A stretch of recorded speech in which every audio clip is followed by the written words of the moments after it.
Olá, o Educa Floripa está entrando no ar. Hoje nós temos um quadro aqui que a gente gosta muito, que é o quadro Ser Professor. A gente foi conhecer a Mônica Dias Vieira Quadros, lá da Escola Básica Professora Erundina Medeiros Zeferino. E no nosso quadro é o seguinte de hoje, a gente continua construindo aí o prédio, é a série Construindo a Educação. A nossa convidada já está aqui com a gente, hoje eu tenho o prazer de falar com a Maria Rosângela Bes. Tudo bem, Maria? Tudo bem. Prazer ter você aqui. Agradeço imensamente o convite. Nós é que agradecemos aí o seu tempo, né, para estar com a gente aqui dando essa entrevista. A Maria Rosângela, hoje você é assessora pedagógica lá do DEF, está alocada no Departamento de Tecnologias Educacionais, é isso? Exatamente, fazem 2 semanas. Recentemente assumiu o cargo ali. Exato. Bom, você é do Rio Grande do Sul, mais especificamente de uma cidade lindíssima chamada Novo Hamburgo, é isso? Exatamente, sou de Novo Hamburgo, nasci em Novo Hamburgo, atuei profissionalmente em Novo Hamburgo, mas residi em Estância Velha, que é uma cidade vizinha, uma cidade pequena, em torno de 48 mil habitantes. Certo. E o que te trouxe aqui para Florianópolis? Está há quanto tempo aqui? Fazem 3 anos que eu estou aqui. Fiz o concurso para cá, para professora efetiva e professora ACT. E primeiro fui chamada para professora ACT, no qual fiquei em 3º lugar, e de efetivo em 2º. E aguardei a chamada para efetivo. E aí, não largou mais Florianópolis? Não, e nem vou largar. Eu vou fazer uma pergunta agora para a Maria, que vocês já vão entender o porquê dessa pergunta. Maria, a idade é um impeditivo para estudar? De forma alguma. Creio que a nossa vida é um estudo contínuo. E falando de mim especificadamente, eu vou dizer para você que eu vou estudar até os últimos dias da minha vida. E eu tive um impulso nesse estudo muito grande de buscar um maior conhecimento. E eu vejo isso no meu cotidiano. Então é importante, não tem essa de idade, não tem não vou idade. estudar porque eu já estou velho, isso não é mais para mim, isso não existe, né? Não existe de forma alguma. Estamos aprendendo todos os dias. Bom, eu fiz essa pergunta para a Maria pelo seguinte, você se formou aos 41 anos, é isso? Exatamente. E 10 anos depois você já era pós-doutora. Conta pra gente como é que foi isso, como é que foi esse início, o que te motivou, como é que foi essa carreira de estudante meteórica, como é que foi? Assim, creio que quando a gente vai estudar com uma certa maturidade, já com uma certa idade, se entra numa graduação, numa faculdade, num curso, com uma mentalidade um pouco diferente. Tu já vê que tu não tem todo aquele tempo que o jovem tem para dedicar aos seus estudos, a trocar de um curso, coisa.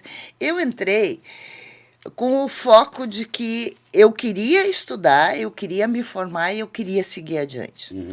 Tanto que em 2007 foi quando eu me formei, em 2006 eu já fiz as provas para conseguir entrar para o mestrado da URGS. Eu estava na Fevale. E nessa época, você veja que o que me ajudou muito também foi que eu já tinha 9 artigos escritos. Então, isso, para entrar na URGS, foi uma porta grande para mim que se abriu por essa veia, por esse buscar de conhecimento e me tornando uma pesquisadora. Então, foi isso, e o mestrado entrando lá, terminei em 2010, eu terminei o mestrado numa quarta-feira, numa sexta-feira eu fiz a prova para o doutorado. Então, as coisas foram se encaixando. Então, e uma coisa vai buscando a outra, você vai buscando mais conhecimento, vai buscando mais experiências e as portas vão se abrindo. Com dedicação, você consegue. Que bom. E isso tudo foi num curto espaço de tempo, 10 anos. Você conseguiu aliar trabalho, estudo, família e realizar o seu sonho. Essa sua graduação, depois o mestrado, foram em que áreas ali mais específicas? A graduação foi em licenciatura em computação. Uhum. O mestrado foi em educação. E como eu vi no mestrado que realmente essa área tecnológica me puxava, e eu fiz o doutorado em informática na educação. E o pós-doutorado daí no programa de inclusão social e digital da Fevale. Muito bem. Bom, você já deu uma dica aqui pra gente que essa questão da tecnologia corre nas suas veias, né? Mas você, antes disso tudo aí, foi meio autodidata, né? Você sempre foi, você falou que você tem essa veia de pesquisadora, né? Já tinha alguns artigos escritos, de correr atrás, de buscar esse conhecimento, de entender o porquê das coisas, né? E isso já veio como autodidata, principalmente nessa área de tecnologia, né? O que isso te levou, né? Por que essa curiosidade? Algo despertou na tua vida antes da vida acadêmica? Como é que aconteceu isso? Assim, houve o falecimento do meu esposo e eu queria retornar ao mercado de trabalho. Até porque eu precisava mais uma fonte de renda para sustentar 2 filhos também. E eu vi na tecnologia uma oportunidade para isso. E eu consegui um computador emprestado e fui estudar ele, porque uma pessoa me disse também, pode mexer que não estraga. E eu comecei a mexer em todo ele, fazer e pensar de como aquilo poderia me trazer alguma fonte de renda. E me veio a ideia de, na época, as pessoas ainda não tinham toda essa internet, esse contato todo de e-mails, essa coisa toda. Se mandava muito cartão de Natal ainda. Pelo correio e tudo. Então, eu pensei em fazer os cartões personalizados. Passei nas pequenas empresas e o computador não existia em muitos locais ainda. Então, eu fiz um book com aqueles cartões que eu mandei e passei em pequenas empresas e em menos de 3 meses eu consegui comprar o meu próprio computador. Que legal. É aquela velha história, né? Quando a gente quer, a gente corre atrás. Essa é a grande verdade. Bom, hoje você está assessora pedagógica do DEF, mas você trabalhou durante muito tempo na sala de aula, ensinando robótica e etc. e tal. Até você trouxe uns kits aqui, a gente vai mostrar já, mas antes, deixa eu chamar aqui o nosso quadro Ser Professor. Aqui no Educa Floripa, nós gostamos de ouvir quais são as motivações de quem atua nas unidades de ensino. No quadro Ser Professor de hoje, você conhece a Mônica Dias Vieira Quadros, uma professora pesquisadora que acredita que os estudantes têm plena capacidade de serem protagonistas dos seus próprios aprendizados.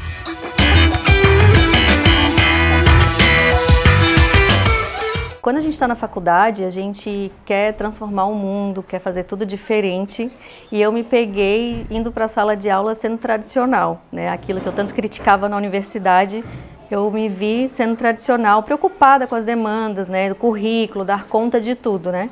E em 2014 eu tive a experiência numa escola com um projeto de pesquisa para crianças, né? Então, a partir desse projeto, eu não consigo mais me ver uma professora, não que o professor tradicional seja errado, né? Mas eu acredito que as crianças têm tanto conhecimento, eles assistem documentários, vídeos na internet, eles já trazem muito conhecimento. Então, eu acredito que trabalhar com conhecimento científico traria uma informação diferente para eles. E hoje eu não consigo mais ser uma professora que eu era antigamente, né? Hoje eu me tornei professora pesquisadora e eu acredito que levar essa metodologia para o projeto é eles terem uma atividade de protagonista, né? Eles mesmos estão pesquisando o conhecimento deles, indo buscar o conhecimento e não eu levando.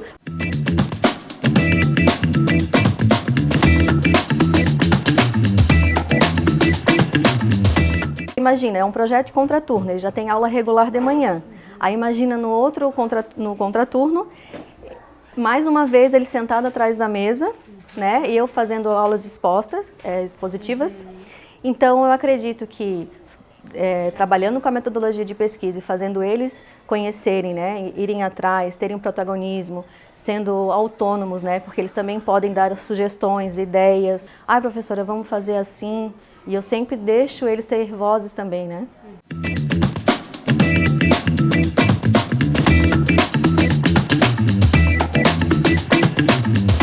Eu acredito que o conhecimento científico ele já foi produzido historicamente, né? A gente não está produzindo nada novo, né? A gente tem que deixar isso claro, porque quando a gente fala pesquisa, tem também uma crítica em volta disso, porque acha que os alunos vão ficar livres, fazer o que quer, e não é, né? Tem uma metodologia, né? Tem todo um trabalho que é realizado com eles, mas eles se sentirem protagonistas, sendo autônomos dessa pesquisa, né? Então eles vão lá, fazem a pesquisa e aí tem a parte do registro e da socialização, porque eu explico para eles que quando a gente pesquisa, a gente não guarda dentro de uma gaveta, né? Que no caso aqui seria no Drive, mas a gente compartilha com a comunidade escolar através de alguma plataforma, alguma ferramenta digital. Esse foi o nosso quadro Ser Professor, um quadro sempre muito inspirador aqui no Educa Floripa. Bom, a gente continua falando com a Maria Rosângela Bez, né, que falou ali da sua trajetória, né, de autodidata, dos cartões de Natal, né, quando a gente quer, a gente corre atrás, da sua carreira acadêmica meteórica, né, se formou aos 41, 10 anos após já é pós-doutora, né, enfim. Mas você deu aula de tecnologia, de robótica aqui para as crianças, né, durante bastante tempo. Você trouxe aqui, eu estou vendo, 2 kits, né? Dá para mostrar para o pessoal de casa o que é? Esse kit aqui, o que é? Esse kit aqui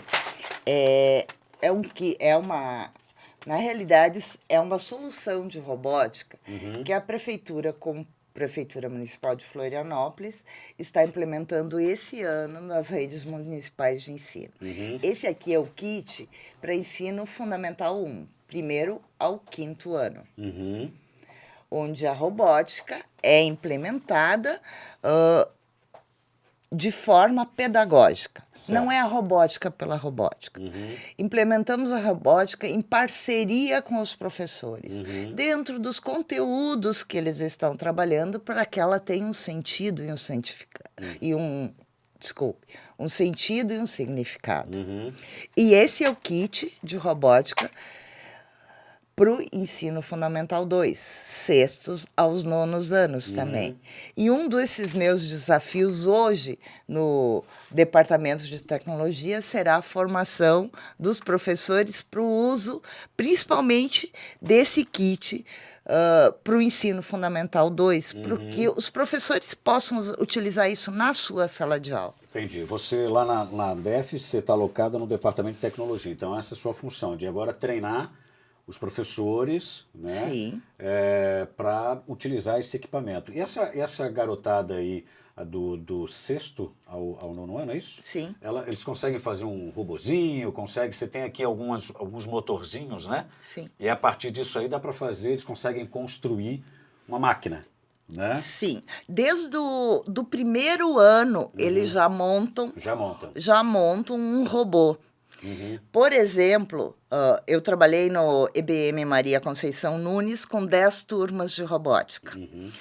No 4º ano, por exemplo, eles estavam trabalhando movimentos de rotação e translação. Então, construímos um simulador astronômico, onde, na prática, os alunos viram esse movimento acontecer.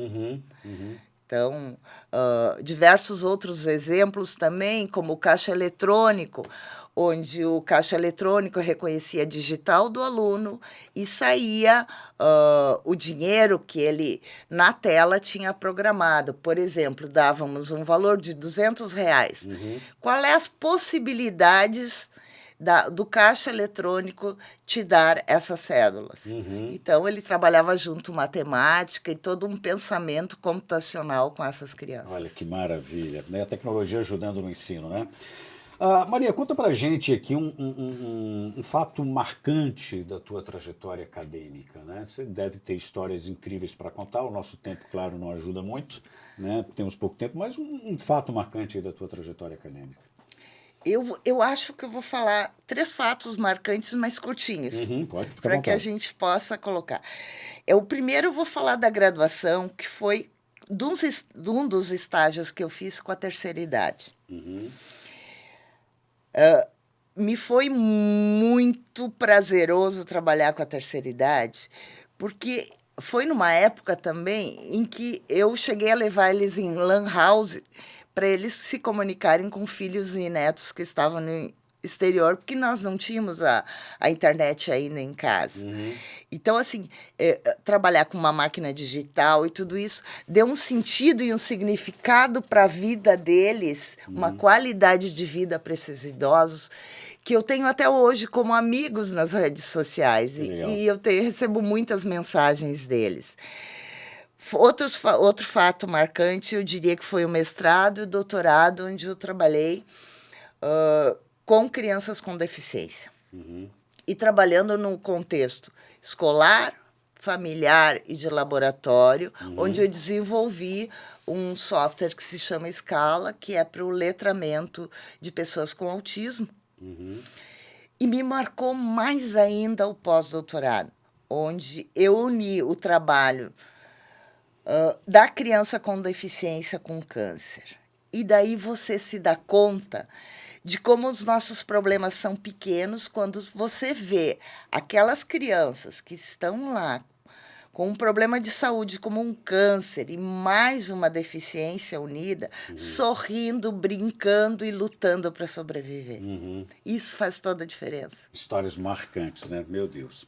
Bom, a gente dá mais um intervalinho agora, porque nós temos o nosso quadro É o Seguinte. Agora a gente faz uma pausa para conferir mais um episódio da série Construindo a Educação. Hoje, Maurício Pereira fala sobre a escada que nos leva a patamares mais elevados na construção do processo educativo Bases.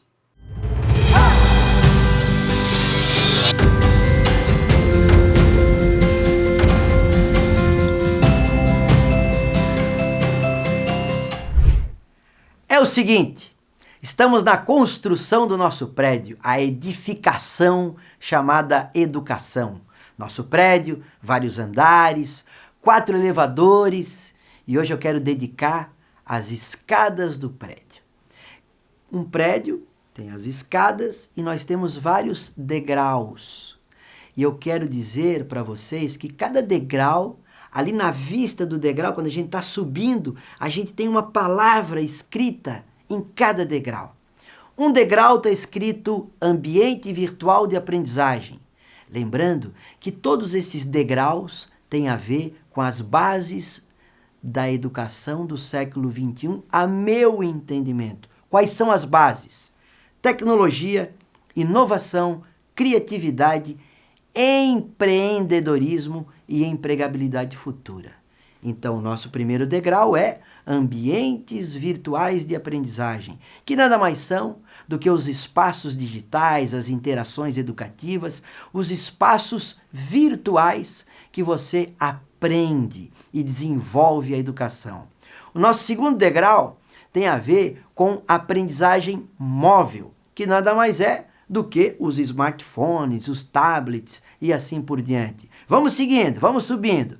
O outro degrau tem a ver com a Big Data. Nada mais é do que a capacidade que hoje nossas escolas, nossas creches, a nossa educação tem de armazenar uma grande quantidade de dados. Isso é a Big Data. O outro degrau tem a ver com a cybercultura. O que é a cybercultura? Esse mundo que a gente vive hoje. O mundo do uso das redes de computador, rede de comunicação, entretenimento. A cybercultura está em todo o mundo. É a nova cultura, é a cultura da tecnologia. Não há retorno. É só olhar para frente, a tecnologia é a base de tudo. O outro degrau está escrito assim lá na vista, né? Computação em nuvem. Imagina, quem aqui é da minha idade que deve lembrar daquele... Eu nem sei o nome daquilo, mais disquete, né? Que era grandinho assim, de um plástico fininho. Depois veio o disquete, depois veio o DVD, depois veio o pendrive. E hoje, meus amigos, você tem a computação na nuvem. Você armazena as informações em grandes data centers especializados no mundo inteiro. Computação na nuvem. O outro degrau tem a ver, né, com os dispositivos móveis. E aí é um pouco parecido com aquele outro degrau. O que é isso, dispositivo móvel? MP3, MP4, tablet, smartphone, tudo aquilo que você acessa a informação. O outro degrau está escrito lá, e-book. Esse não precisa nem explicar, né? São os livros digitais, é a mídia digital. Hoje aqui, né? Quem diria, alguns diziam assim, as revistas vão acabar, os jornais vão acabar, né? Eu acho que nada disso vai acabar. O que vai acontecer é a mudança. Hoje você lê a revista, você lê o jornal, inclusive a revista como está impressa, né? Você lê no celular, é o e-book do livro no que eu estou aqui dizendo. O outro degrau tem a ver com o ensino eletrônico. É um ensino totalmente à distância. Esse eu acredito que na educação básica vai demorar um pouco para chegar. Quem sabe chega. Ensino eletrônico, totalmente à distância. Outro degrau, está assim na vista, o ensino híbrido. Isso é o mundo de hoje. É você aprender com um professor e você ensinar o professor também. O professor aprender com o estudante, mas vamos centrar aqui, Maurício, na escada. O ensino híbrido é a aula em sala de aula e a aula também na internet, nos dispositivos móveis. Tem a ver com a aprendizagem online e aprendizagem offline. O outro degrau tem a ver, eu adoro isso, está escrito assim lá no degrau, gamificação. Gamificação. O que é isso? É você aprender jogando, é você aprender interagindo, você aprender pegando. Uma coisa é uma aula com o professor, outra coisa é uma aula jogando e aprendendo. Gamificação. Está na veia da educação do século XXI. Vamos subindo. O outro degrau tem a ver com os sistemas de gestão de aprendizagem, que são os softwares que estão envolvidos nisso tudo, para planejar, implementar, avaliar os processos de ensino-aprendizagem. O outro degrau tem a ver com o chamado MOOC, que é o Massive Open Online Courses. Nada mais é do que cursos abertos, online, à distância, né? Cursos que a gente chama de cursos livres. Também está aí para os nossos estudantes aproveitarem e aprenderem também. E o outro degrau tem a ver, que falando de estudante, né, com nativo digital. Está escrito lá, nativo digital. Quem sabe, quem tem a minha idade não sabe nem o que eu estou falando. Nativo digital é aquele cidadão que ele não lê o manual. Lembra? Minha idade, o cidadão ganhava um presente, um brinquedo, primeira coisa que ia fazer, ler o manual.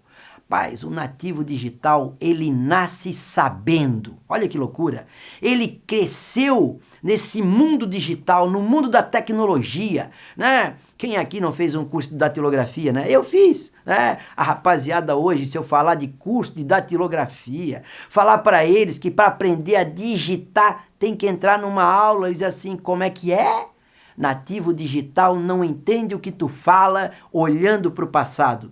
Você tem que falar olhando para o futuro, porque essa é a cultura dele, porque ele já está na cultura digital. Subindo, vamos ao outro degrau. Robótica, está escrito lá. Robótica é o quê? Você aprender construindo robôs. Você desenvolve o raciocínio lógico, criatividade, estimula a trabalhar em equipe, é algo extraordinário. Tem a ver com aprender pegando, aprender fazendo. Né? Outra, que está lá no degrau, sala de aula invertida. O que é isso? Muda. O professor é importante no processo de ensino-aprendizagem, não resta dúvida, mas hoje em dia o estudante, ele também é um personagem ativo nesse processo. Você lembra como era o teu pai? O teu pai no futuro, quando encontrava alguém famoso, ele ia lá e batia uma foto do alguém famoso. Sabe como é que é hoje? Hoje o cara pega o celular e diz, bate uma foto comigo aqui. Quer dizer, ele quer aparecer na foto. Claro, importante é ele. Sala de aula invertida é inverter os papéis. É o estudante ser o agente do processo também. Outro degrau tem a ver com a metodologia STEAM. Já temos em algumas escolas aqui de Florianópolis, do município. Essa vem de uma sigla, né, que é em inglês, que tem a ver com ciência, tecnologia, engenharia e matemática. Tem a ver com aprenderem a partir de projetos. projetos. Então você aprende e desenvolve essas 4 habilidades. Também tem a ver com aprender fazendo, como eu já falei. O outro degrau tem a ver com a tecnologia digital de informação, né? Que é o conjunto disso tudo, né? São as tecnologias que têm a ver com computador, internet, isso tudo. Está lá escrito também para a gente lembrar essa sigla que eu acho que já está um pouquinho do século passado. TIC. A outra é a própria tecnologia educacional. Está escrito isso para nós não esquecermos. Por isso que eu coloquei quase lá no último degrau, chegando na cobertura, tecnologia educacional. Tecnologia e educação então tá junta cada vez mais. Então não esqueça isso. O outro degrau. Acabou o degrau. Chegamos na cobertura. Então, meus amigos, esses degraus nos levam até a cobertura para enxergarmos lá de cima a maravilhosa vista que é a educação.